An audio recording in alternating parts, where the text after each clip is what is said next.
ಒಂದು 3 ಡೈರೆಕ್ಟರ್ಸ್ ಹೆಸರು ಹೇಳ್ತೀನಿ. Obviously one name you anyway know. But what about there, ಈಗ because you also sort of semi-directed a film and then you have taken up a full film as as a director. What about their direction is special ಅಂತ ನಂಗೆ ದಯವಿಟ್ಟು ಹೇಳಿ. ಒಂದು ಸೂರಿ ಅವರು ಕನ್ನಡದಲ್ಲಿ. Suri basically painter, artist ಅಲ್ಲ. So ಅವರ ಕ್ಯಾರೆಕ್ಟರ್ಗಳು ಹಾಗೆ ಕಲರ್ಫುಲ್ ಆಗಿರ್ತವೆ, ಅವ್ರ ಕಥೆಯೂ ಹಾಗೆ ಕಲರ್ಫುಲ್ ಆಗಿದೆ, ಪಿಕ್ಚರೈಸೇಷನು ಅಷ್ಟೇ ಕಲರ್ಫುಲ್ಲಾಗಿ ಮೂಡ್ನ ತುಂಬ ಚೆನ್ನಾಗಿ ಶಾರ್ಟ್ಸ್ ಮೂಲಕ ಕಟ್ಕೊಡುವಂಥ ಎಬಿಲಿಟಿ ಅವ್ರಿಗೆ ತುಂಬ ಚೆನ್ನಾಗಿದೆ. ಅವ್ರ ವೆರೈಟಿ ಇನ್ನೂ ಹೆಚ್ಚಿಗೆ ಟ್ರೈ ಮಾಡಲಿ ಅನ್ನೋದು ನನ್ನ ಆಸೆ. ಬಟ್ ಅವರ ಅನುಭವದಲ್ಲಿ ಏನೇನು ಸಿಕ್ಕಿದ್ದು ಅದನ್ನೆಲ್ಲನೂ ತುಂಬ ಬ್ಯೂಟಿಫುಲ್ಲಾಗಿ ಆನ್ ಸ್ಕ್ರೀನ್ ತೊಗೊಂಡ್ಬರ್ತಾರೆ, ವಿಚ್ ಇಸ್ ವೆರಿ ನೈಸ್. ಇನ್ನೊಂದಷ್ಟು ದಿವಸ ಅವ್ರ ಸಿನಿಮಾಗಳು ಮಾಡೋದು ಇನ್ನೂ ಎವಾಲ್ವ್ ಆಗ್ತಾ ಹೋಗ್ತಾರೆ. It's very interesting the way he ಅವರಲ್ಲಿರೋದನ್ನು ಕ್ಯಾರೆಕ್ಟರ್ಗಳ ಮೂಲಕ ಎಷ್ಟು ಅಂದರೆ ಅವರಲ್ಲಿರೋ ಒಬ್ಬ ಆರ್ಟಿಸ್ಟ್ಗಿರೋ ಮ್ಯಾಡ್ನೆಸ್ ಇದೆಯಲ್ಲ, ಅದು ನಿಮಗೆ ಪಿಕ್ಚರೈಸ್ ಆಗ್ತಾನೆ ಕಾಣಿಸುತ್ತೆ, ಕ್ಯಾಮ್ರಾ ಮೂವ್ಮೆಂಟ್ಗಳಲ್ಲಿ ಕಾಣಿಸುತ್ತೆ. ಯಾಕೆ ಫ್ರೆಶ್ನೆಸ್ ಅನಿಸುತ್ತೆ ನಮಗೆ ಅಂದರೆ everything is very fresh. Film making itself was very fresh ದುನಿಯಾದಲ್ಲಿ. ಸೊ ಒಬ್ಬ ಕಲಾವಿದನ ಹುಚ್ಚುತನಗಳೆಲ್ಲ ಅದು ಕಲರ್ಫುಲ್ ಹುಚ್ಚುತನ ತುಂಬ ಚೆನ್ನಾಗಿ ಅನ್ಸ್ಕೊಳ್ತಾ ಹೋಗುತ್ತೆ. ದಟ್ಸ್ ವೆರಿ ಬಿಕಾಸ್ ನನ್ನ ವಾದ ಏನು ಅಂದರೆ, ಈಗ ಪೊಲ್ಲಾದವನಲ್ಲಿ ನಿಮ್ಮ ಪಾತ್ರ, ಡೇನಿಯಲ್ ಬಾಲಾಜಿ ಪಾತ್ರ ಎಲ್ಲ ಇದೆಯಲ್ಲ, ಲೈಕ್ ಯು ಸೆಡ್, ಅದು ನನಗೆ ಇನ್ನೂ ಒಂದು ಮೇನ್ ಸ್ಟ್ರೀಮ್ ಟ್ರೀಟ್ಮೆಂಟಲ್ಲೇ ಕಾಣ್ತಾರೆ. I enjoy it, absolutely no qualms about it. But Suri ಅವರು, ನಾನು ನನ್ನ ತಮಿಳ್ ಫ್ರೆಂಡ್ಸ್ಗೆ ಏನು ಹೇಳ್ತೀನಿ ಅಂದರೆ, ನಾವು ರಾ ಅಂತ ಏನು ಕರಿತೀವೋ, ಇಫ್ ಪುಲ್ಲಾದವನ್ that particular environment was raw and the treatment was raw, look at Suri's film ಅಂತ ನಾನು ಹೇಳ್ತೀನಿ. Because there is some life in Suri's way of ಇದು ಅಂತ. ಆ್ಯಂಡ್ ಅದನ್ನು ಯಾಕೆ ಹೇಳಿದ್ರೆ, ನೀವು ಇಂತಿನ ಪ್ರೀತಿಯಲ್ಲೂ ಕೂಡ immediately you did a film with him. ಅದು ದುನಿಯಾ ಯಾಕೆ ಬಾತ್ ಬ್ರೇಕಿಂಗ್ ಅಂದರೆ ಒಂದು ಅಪ್ರೆಷನ್ನ ವಿರುದ್ಧದ ದನಿ ಕೂಡ ಅದು. ಹೇಳದೆ ಒಬ್ಬ ಅವನು ಒಡ್ಡರ ಜನಾಂಗ, ಕಲ್ಲು ಹೊಡೆಯುವಂಥ ಜನಾಂಗ, ಡೆಫಿನೆಟ್ಲಿ ಅಪ್ರೆಸ್ಡ್ ಕ್ಲಾಸ್. ಆ ಥರದ ಬಂದವನ ಒಬ್ಬ ಕತೆ ಅವನು ಅಲ್ಲಲ್ಲ ಮೆನ್ಷನ್ ಮಾಡ್ತಾನೆ, ನಮ್ಗೆ ಯಾರೋ ಅಪ್ಪ ಅಮ್ಮ ಇಲ್ಲ ಅಂತಲೇ ಹೇಳ್ತಾನೆ. ಅದು ಸಿನಿಮಾಲ್ಲೂ ಕೂಡ ಅದು ಸಿನಿಮಾನ ರೆಫರ್ ಮಾಡಿ ಕೂಡ ಅದು ಹೇಳ್ತಾ ಇದ್ರು. ಅದು ಇಬ್ಬರ ದನಿ ಕೂಡ, ಅದು ಸೂರ್ಯ ವಿಜಿ ಇಬ್ಬರ ದನಿ ಕೂಡ ಅದು. So it was interesting. ಆ ಥರದೊಂದು ಟ್ಯಾಲೆಂಟ್ ಸಿನಿಮಾಗೆ ಬಂದಾಗ ಏನೆಲ್ಲ ಆಗುತ್ತೆ ಅನ್ನೋದು ಇಟ್ಸ್ ವೆರಿ ಇಂಟ್ರೆಸ್ಟಿಂಗ್. ಶೋರ್ ನನಗೆ I enjoyed that process. Sure but this I am going to take back. ಏನು ಅಂದರೆ, ಅವ್ರ ಆರ್ಟ್ ತುಂಬ ಚೆನ್ನಾಗಿ ಹೇಳಿದ್ರೆ. ಅವರ ಪಾತ್ರಗಳು ಆ್ಯಕ್ಚುಲಿ ಈಗ ನಾನು ನೋಡಿದ್ರೆ ಕಲರ್ಫುಲ್ ಆಗಿವೆ ಪಾತ್ರಗಳು, ಯೂನಿಡೈಮೆನ್ಷನಲ್ ಆಗಿ ಹೆಚ್ಚು ಕಾಣಿಸಲ್ಲ ಅವ್ರ ಪಾತ್ರಗಳಲ್ಲಿ. ಗ್ರೇಟ್. ಕ್ವೆಶ್ಚನ್ ಇಸ್ ದಿಸ್, ಏನು ಅಂದರೆ, what about their direction ability ಅಂತ. What I like about Vetrimaaran is, as like you said, ಇದೊಂದು ಅಂದರೆ, ನಾನು ಅವರ ಒಂದು AD ಜೊತೆ ಮಾತಾಡುವಾಗ ಇದನ್ನು ಹೇಳಿದ್ದು. ಅಫ್ಕೋರ್ಸ್ ಈಗ ಅದು ಏನಾಗಿದೆ ಗೊತ್ತಿಲ್ಲ, ಬಟ್ ಆ ಒಂದು ಮೆನಿ ಇಯರ್ಸ್ ಬ್ಯಾಕ್ ಆ ಒಂದು ಕಾನ್ವರ್ಸೇಷನಲ್ಲಿ ಏನು ಬಂತು ಅಂದರೆ, ವೆಟ್ರಿಮಾರನ್ ಆಸ್ಕ್ಸ್ ದಿಸ್ ಕ್ವೆಶ್ಚನ್ ಅಂತ, why is it important to tell this film or tell this story ಅನ್ನೋ ಒಂದು.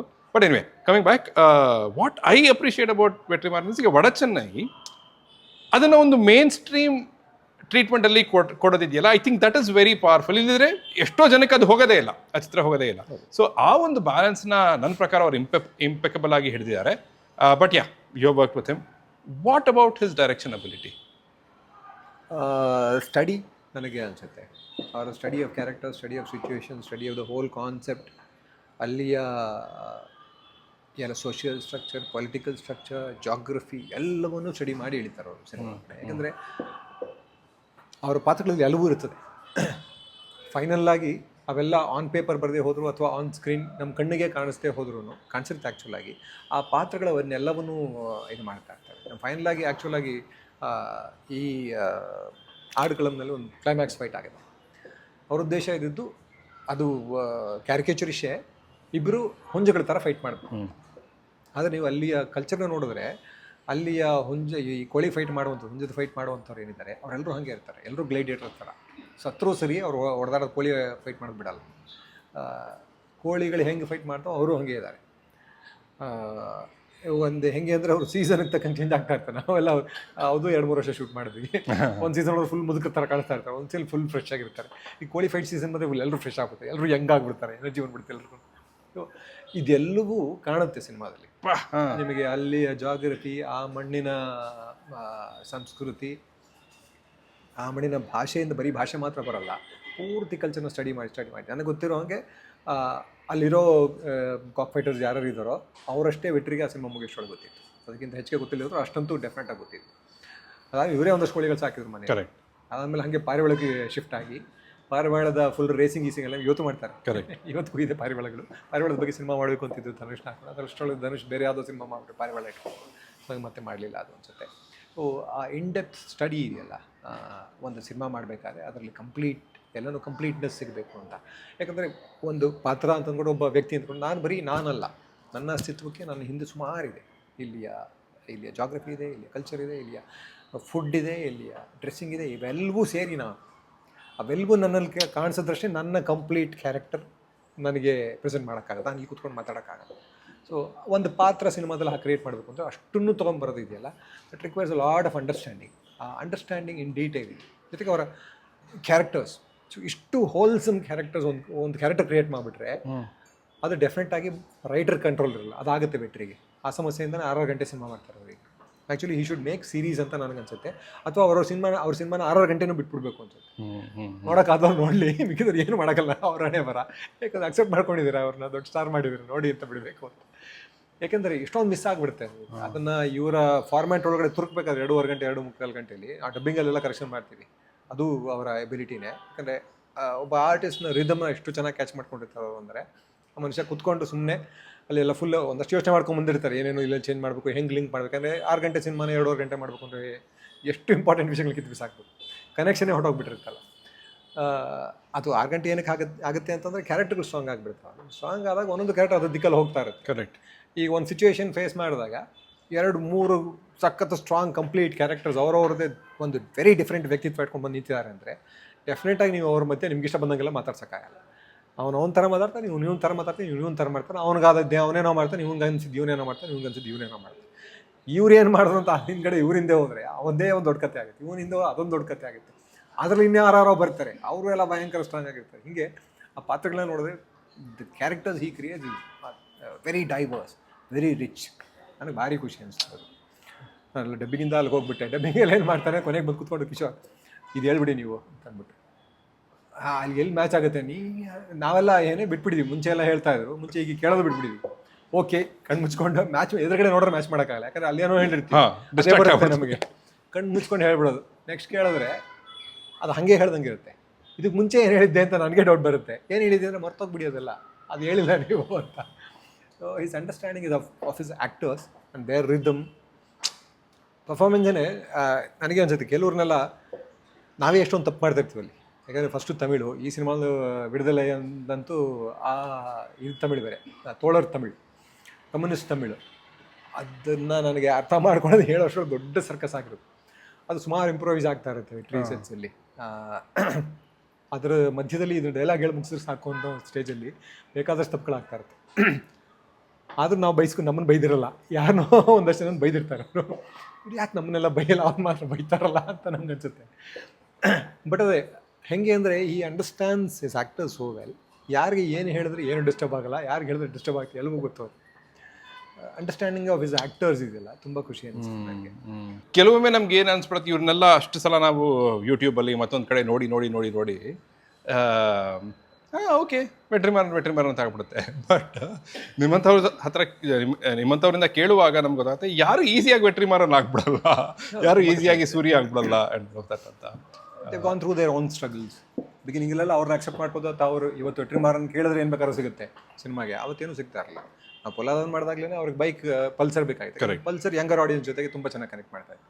ಪಲ್ಸರ್ ಇಲ್ದಿದ್ರೆ ಅದಕ್ಕೆ ಅಷ್ಟೊಂದೆಲ್ಲ ಹುಚ್ಚಿತ್ತು ಇವನಿಗೆ ಆ ಬೈಕ್ ಬಗ್ಗೆ ಅಂತ ಹೇಳಲಿಕ್ಕೆ ಆಗ್ಸಾಧ್ಯ ಇರಲ್ಲ. ಪಲ್ಸರ್, ಬುಲೆಟ್ ಇಂಥದ್ರ ಬಗ್ಗೆ ನಮಗೆಲ್ಲರಿಗೂ ಕ್ರೇಸ್ ಇದ್ದಿತ್ತಲ್ಲ. ಪ್ರೊಡ್ಯೂಸರ್ಗೆ ಯಾವುದೋ ಒಂದು ಹೀರೋ ಹೊಂಡದ ಪ್ಯಾಷನ್ ಅದು ರಿಲೀಸ್ ಆಗಿತ್ತು, ಅವಾಗ ಲಾಂಚ್ ಆಗಿತ್ತು.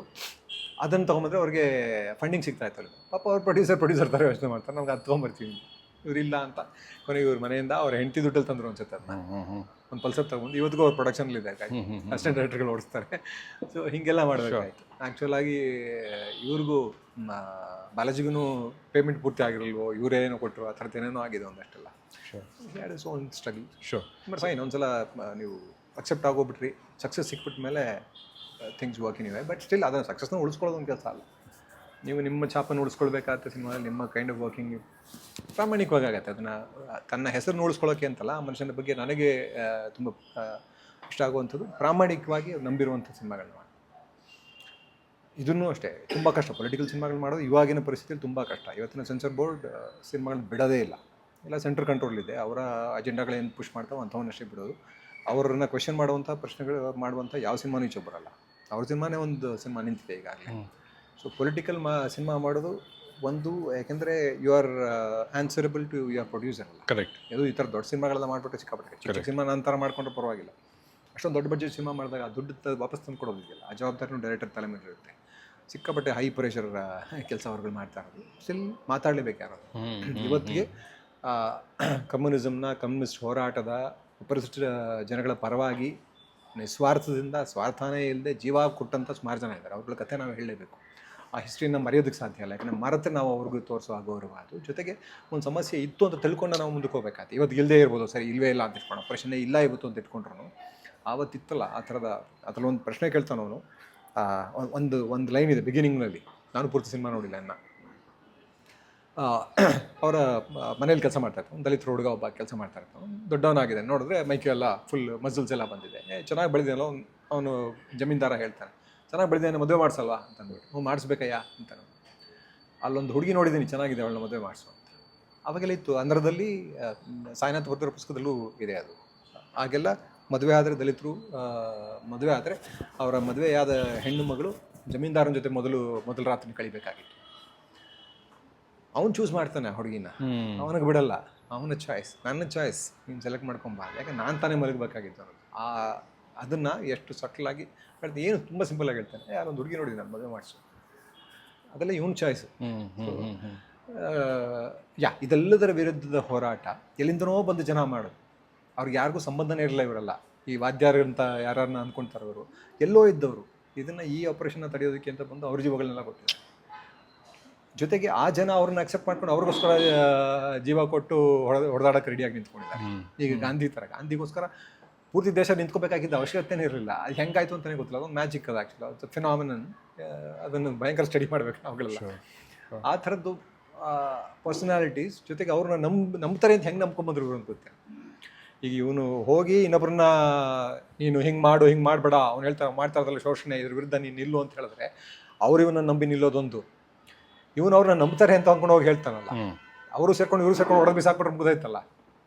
ಇವನು ಅಲ್ಲಿ ಯಾವಾಗ ಬೇಕಾದ್ರೂ ಅವ್ನು ಅಟ್ಯಾಕ್ ಮಾಡ್ಬೋದು ಅಂತ ಗೊತ್ತು. ಅದನ್ನು ಪ್ರಶ್ನೆ ಕೇಳಿದ್ರೆ ಹೆಂಗೆ ಬರುತ್ತೆ ಧೈರ್ಯ ಅಂತೆಲ್ಲ ಕೇಳ್ತಾನೆ ಅವನಲ್ಲಿ. ವಿಜಯ್ ಸೇತುಪತಿ ಕ್ಯಾರೆಕ್ಟರ್ ಕೇಳ್ತಾನೆ. Interesting thing, it was a story which had to be told. ಇಲ್ಲದೆ ಹೇಳಲಿಕ್ಕೆ ಆಗೋದೇ ಇಲ್ಲ, ಈ ಥರದ್ದು ಡಾಕ್ಯುಮೆಂಟ್ ಆಗೋದೇ ಇಲ್ಲ ಈ ಥರದ ಹೋರಾಟಗಳು. ಅಂದರೆ ಓದೋರಿಗೆ ಮಾತ್ರ ಸಿಗ್ತಾ ಇದೆ, ಪುಸ್ತಕಗಳಿದೆ, ಓದೋರಿಗೆ ಮಾತ್ರ ಸಿಗ್ತಾ ಇದೆ. ಸಿನಿಮಾ ಒಂದು ಪಾಪ್ಯುಲರ್ ಮಾಧ್ಯಮವಾಗಿ, ಜನಗಳನ್ನು ತಲುಪೋ ಮಾಧ್ಯಮವಾಗಿ, ಅದು ಈ ಥರದ ಒಬ್ಬ director who was a bridge between popular cinema, serious cinema, ಎರಡರ ಮಧ್ಯೆ ಎಲ್ಲ ಥರದ ಸಿನಿಮಾ ಮಾಡ್ಕೊಂಡು ಹೋಗ್ತಾರೆ ಒಬ್ಬ ಡೈರೆಕ್ಟರ್. ಅವನಿಗೆ ಒಂದು ಆಡಿಯನ್ಸ್ ಕ್ರಿಯೇಟ್ ಮಾಡ್ಕೊಂಡು ಒಬ್ಬ ಡೈರೆಕ್ಟರ್. ಅವನ ಆಡಿಯನ್ಸ್ಗೆ ಅಟ್ಲೀಸ್ಟ್ ಹೇಳಿ ಇದನ್ನು ಅವ್ನು ಡಾಕ್ಯುಮೆಂಟ್ ಆಗಿ ಇಟ್ಬಿಟ್ಟು ಹೋಗ್ಬೇಕು. Lovely lovely. The third one is ಇದು ಮಣಿರತ್ನಂ ಅವರು. ಯೂಶಲಿ ಅವರ ವಿಷುವಲ್ ಸ್ಟೋರಿ ಟೆಲ್ಲಿಂಗ್ ಬಗ್ಗೆ ಹೇಳ್ತೀವಿ, ರೈಟ್? ಅದರ ನೇರ ಅನುಭವ ನಿಮಗೇನಾದರೂ ಆಗಿದ್ದುಂಟು? ಅಂದರೆ something that you spotted seeing, okay, oh Maniratnam does this very differently than the others in terms of let's say the framing ಆಗಲಿ, ಅಥವಾ ಬ್ಲಾಕಿಂಗ್ ಆಗಲಿ, ಹೌ ಹಿ ಸ್ಟೇಜಸ್ ಆಗಲಿ, ಅಥವಾ what he expects out of his actors ಅನ್ನೋದಾಗಲಿ. ಅವ್ರು ಆ್ಯಕ್ಟರ್ಸಿಂದ expect ಮಾಡೋದಿದೆಯಲ್ಲ, ಅದು that was ಒಂದು ಎಕ್ಸ್ಪೀರಿಯನ್ಸ್ ನನಗೆ ತುಂಬ ಇಂಟ್ರೆಸ್ಟಿಂಗ್ ಅನಿಸಿದ್ದು. ಮೊದಲಿಂದನೂ ಹ್ಯೂಮನ್ ಎಮೋಷನ್ಸ್ ತುಂಬ ಸ್ಟ್ರಾಂಗಾಗಿ ಕ್ಯಾಪ್ಚರ್ ಮಾಡಿದ್ದು ಮಣಿರತ್ನಂ ಅಂತ ನನಗನ್ಸುತ್ತೆ. ಯಾವತ್ತಿಗೂ ಅಷ್ಟೇ, ಒಂದಷ್ಟು ಮಧ್ಯದಲ್ಲಿ ಅವ್ರ ಸಿನಿಮಾಗಳು ಕೆಲವು ಸೋಲ್ತಾ ಬಂದಾಗ ಓಕೆ ಕಣ್ಮಣಿ ಬಂತು. ಓಕೆ ಕಣ್ಮಣಿ ಇಂಟರ್ವಲ್ ನಾನು ಕೂಗಾಡಿದ್ದೀನಿ ಥಿಯೇಟ್ರಲ್ಲಿ, ಏಯ್ ಇದು ಮಣಿರತ್ನಂ ಅಂದರೆ ಯಾವನು ಮಣಿರತ್ನಂ ಮುಗಿದೋಯ್ತು ಅಂತ ಹೇಳಿದ್ದು ಅಂತೆಲ್ಲ. ನಾನು ಹೇಳ್ತೀನಿ ಸುಮ್ಮನೆ ಕೂತ್ಕೊಳ್ಳೋ. ಸೊ ಮಣಿರತ್ನಂ ಒಂದು ಸೀನ್ ನಡೀತಾ ಇತ್ತು, ಅದರಲ್ಲಿ ಕಾರ್ತಿನ ಮೇಲ್ಗಡೆ ನೇತಾಕ್ಬಿಟ್ರಿ ನಾವು. ಇಲ್ಲಿಂದ ಕೂಗಿ ಹೇಳ್ಬೇಕು ಅವ್ನಿಗೆ, ಏಯ್ ನೀನು ನಮ್ಮ ಕಡೆ ಬಂದ್ಬಿಡು, ನಾನು ನಿನ್ನ ಸೇನಾಧಿಪತಿ ಮಾಡ್ತೀವಿ ಅಂತ. ನಾನು ಸೇನಾಧಿಪತಿ, ನಮ್ಮ ರಾಜ ಪಾಂಡ್ಯ ಸತ್ತೋಗ್ಬಿಟ್ಟಿದ್ದಾನೆ. ಆವಾಗ ಅವನು ಹೇಳ್ತಾನಿಂದ, ರಾಜನೇ ಇಲ್ಲದ ನಾಟಕ್ಕೆ ಸೇನಾಧಿಪತಿ ಆಗಲ್ಲ ಅಂತ ಹೇಳ್ತಾನೆ. ಅಂದರೆ ಅದು ಕಿಂಡಲ್ ಇರ್ಬೋದು, ನಾವು ಅನ್ಕೊಡೋದು ಅದು ಕಿಂಡಲ್ ಅಂತ. ಹೌದಪ್ಪ, ರಾಜನೇ ಇಲ್ದಿರೋ ರಾಜ್ಯಕ್ಕೆ ನಾನು ಸೇನಾಧಿಪತಿ, ಸೂಪರ್ ಅಂತ ಅವ್ನು ಹೇಳ್ಬೇಕಲ್ಲ. ಮೇಲ್ಗಡೆ ಕಟ್ಟಾಕಿರ್ತೀವಿ ಅವನು. ಅದನ್ನು ಕೆಳಗಡೆ ಇಳಿಸ್ಬಿಟ್ಟು ಕ್ಲೋಸ್ ಶಾಟ್ ತೆಗಿತಾರೆ. ಕೆಳಗಡೆ ಒಂದು ರೆಪ್ಲಿಕಾ ಮಾಡಿ ಮೇಲ್ಗಡೆ ಅದು ಬೋಟದ ಮಧ್ಯದ ಇದು ಇರುತ್ತಲ್ಲ, ಹಾಯಿ ಗೋಲ ಏನೋದು ದೊಡ್ಡದು. ಅಲ್ಲಿ ಮಾಡ್ತಾ ಇದ್ದಾಗ ಹೇಳಿದ್ರು, ಕಾರ್ತಿ ಹೇಳಿದ್ರು, ನಾವು ಅಲ್ಲೇ ನಿಂತ್ಕೊಂಡಿದ್ದೆ. ನಮ್ಮ ಶಾರ್ಟ್ ಮುಗ್ದಿತ್ತು, ನೆಕ್ಸ್ಟ್ ಇನ್ನೊಂದು ಶಾರ್ಟ್ ಏನೋ ಇತ್ತು, ಅಲ್ಲೇ ನಿಂತ್ಕೊಂಡು ನೋಡ್ತಾ ಇದ್ದೆ. ಅವ್ರು ಶಾರ್ಟ್ ಮುಗಿಸಿದ್ಮೇಲೆ ಚೆನ್ನಾಗಿತ್ತು ಅದು. ಸೂಪರ್ ಅಂದ್ಕೊಂಡು ನಾವು ಸುಮ್ಮನೆ ನೋಡ್ತಾ ಇದ್ವಿ. ಇವ್ರು ಬಂದ್ಬಿಟ್ಟು ಇಲ್ಲೆಲ್ಲ ನನಗೇನು ಆಗಬೇಕು ಅಂದರೆ, ನೀನು ಅದನ್ನು ಕಿಂಡಲ್ ಮಾಡಬಾರ್ದು, ಅದು ನಕ್ಕಲ್ಲಿಲ್ಲ. This character believes and imagines a visual where he is the chieftain of a kingdom where there is no king. ಆ ಕ್ಯಾರೆಕ್ಟರ್ ಆ್ಯಕ್ಚುಲಾಗಿ ಆ ಕ್ಯಾರೆಕ್ಟರ್ ಅಂಥದ್ದೇ ಕ್ಯಾರೆಕ್ಟರ್. ಅವ್ನು ಕತೆ ಕಟ್ತಾನೆ, ಫುಲ್ ಫ್ಲರ್ಟ್ ಮಾಡ್ತಾನೆ ಹೆಂಗಸ್ರ ಜೊತೆ, ಯಾರನ್ನೂ ಬಿಡಲ್ಲ ಅವನು. ಅಲ್ಲಿ ಒಂದು ರಾಣಿ ಸಿಕ್ಕಿದ್ರು ರಾಣಿ ಜೊತೆ ಫ್ಲರ್ಟ್ ಮಾಡ್ತಾನೆ. That's a beautiful conversation Aishwarya Rai ಅವ್ರ ಜೊತೆ. ಈ ಥರದ ಸೂಕ್ಷ್ಮಗಳೆಲ್ಲ ನಮಗೆ ಹತ್ತೇರಿಗೆ ಇದನ್ನೆಲ್ಲ ಇಮ್ಯಾಜಿನ್ ಮಾಡಿಯಪ್ಪ, ನಾನು ಯೋಚನೆ ಮಾಡಲಿಲ್ಲ ಹೀಗೆಲ್ಲ. ವೆರಿ ನೈಸ್ ಅಂತ ಅಂದ್ಕೊಂಡ್ವಿ. ಅಂದರೆ ನಮಗೆ ಹೊಳಿಲೇ ಇಲ್ಲ ಅಂತ ನಾನು ಯೋಚನೆ ಮಾಡಲಿಲ್ಲ, ಅಂದರೆ ನಮ್ಗೆ ಹೊಳಿಲೇ ಇಲ್ಲ, ಈ ಥರನೂ ಕೇಳ್ಬೋದಾ, ವೆರಿ ನೈಸ್. ಅಂದರೆ ಆ ಕ್ಯಾರೆಕ್ಟರ್ನ ಅಷ್ಟು ಇಂಟ್ರೆಸ್ಟಿಂಗ್ ಆಗಿ ಕ್ರಾಫ್ಟ್ ಮಾಡ್ಕೊಂಡಿದ್ದಾರೆ. ಅಂದರೆ ಆ ಕ್ಯಾರೆಕ್ಟರ್ ಹಂಗೆ ಇರೋದು, ಬಟ್ ಈ ಥರದ ಒಂದು ಡೈಲಾಗ್ ಮೂಲಕ ಅದನ್ನು ನಾವು ಕನ್ವೆ ಮಾಡಿದ್ದಿಲ್ಲ, ತಲೆ ಕೆಟ್ಟೋಗ್ಬಿಡುತ್ತೆ, ಒಬ್ಬ ಆ್ಯಕ್ಟ್ರಿಗೆ ತಲೆ ಕೆಟ್ಟೋಗ್ಬಿಡುತ್ತೆ. But it's very challenging and very interesting. ಒಬ್ಬ ಡೈರೆಕ್ಟ್ರಾಗಿ ಅದನ್ನು ಕೇಳೋದಿದೆಯಲ್ಲ. ಆ್ಯಂಡ್ ನಾನು ಯಾಕೆ ಇವನ್ ಮೋರ್ ಫ್ಯಾಸಿನೇಟೆಡ್ ಅಂದರೆ, ಈಗ ಕಾರ್ತಿ ಅವರು ಆ ಡೈಲಾಗನ್ನು ಆ ಒಂದು ಸರ್ಕ್ಯಾಸಮಲ್ಲಿ ಈಸಿಯಾಗಿ ಸೆಲ್ ಮಾಡಬಹುದು. ಹೌದು, ಅವ್ರಿಗೆ ಅದು ಆ ಚಾರ್ಮ್ ಇದೆ ಅವರಲ್ಲಿ, ಅವ್ರು ಸೆಲ್ ಮಾಡ್ಬೋದು. ಬಟ್ ಅದು ಚೆನ್ನಾಗಿ ಕೊಟ್ಟು ಕೂಡ ಡೈರೆಕ್ಟರ್ ಬಂದು ಇಲ್ಲ I mean that is Maniratnam perhaps, ನಂಗೆ ಅದು ಬೇಡ, ನನಗೆ ಈ ಅರ್ಥದಲ್ಲಿ ಬೇಕು ಅಂತ ಹೇಳೋದು ಇಟ್ ಇಸ್ ವೆರಿ ಇಂಟ್ರೆಸ್ಟಿಂಗ್. ಯಾಕಂದರೆ that makes that character very unique ಅಲ್ಲ. ಸೊ ಆ ಯುನೀಕ್ನೆಸ್ ಆಫ್ ದ ಕ್ಯಾರೆಕ್ಟರ್ ಅಲ್ಲಿ ಕ್ಯಾಪ್ಚರ್ ಮಾಡ್ತಾ ಇದ್ದಾರೆ ಈ ಲೈನ್ ಮೂಲಕ. ಅದು ಆ ಕಲ್ಪನೆ ಸಖತ್ ಮಜಾ ಅನಿಸ್ತು. ಈಗ ರಾಜನೇ ಇಲ್ದಿರೋ ಸೈನಿಕ ಸೇನಾಧಿಪತಿ ಮಾಡ್ತೀನಿ ಇವರು ಹೇಳ್ತಾ ಇರೋರು ಇವ್ರಿಗೂ ಬೇಡ, ಅಥವಾ ಅವನು ಅದನ್ನು ಇಮ್ಯಾಜಿನ್ ಮಾಡ್ಕೊಂಡು ಮಜಾ ತಗೊತಾ ಇದ್ದಾನೆ. ಅವನ ಕಲ್ಪನೆಯಲ್ಲಿ ಅದು ಕೂಡ ಸಾಧ್ಯ. That was wonderful. ಆ ಕ್ಯಾರೆಕ್ಟರ್ ಸಖತ್ ಅನಿಸ್ತು. ಶೋರ್